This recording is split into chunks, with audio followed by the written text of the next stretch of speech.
একমাত্র জনগণ, জনগণ আর জনগণ। যেই রাজনীতি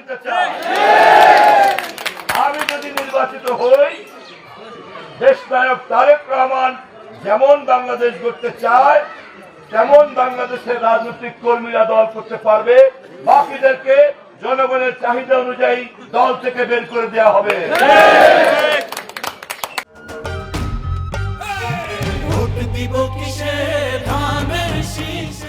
আমাদের কোনো দরকার আছে? আপনি কেমন করে নামাজ পড়েন, আপনি নেকাব পড়ছেন কিনা, আপনি সিঁদুর পড়ছেন কিনা, পড়লেন কেন? যার যার বিশ্বাস সে চর্চা করবে।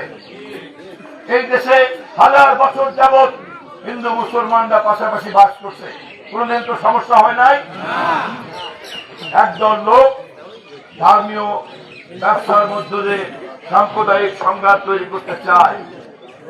আমাদের নেতা তারেক রহমান বলেছেন, ধর্ম যার যার, রাষ্ট্র সবার। আমরা বাংলাদেশ করব সমস্ত ধর্ম, মত, বর্ণ নির্বিশেষে সকলের সমান অধিকারকে নিশ্চিত করার জন্য।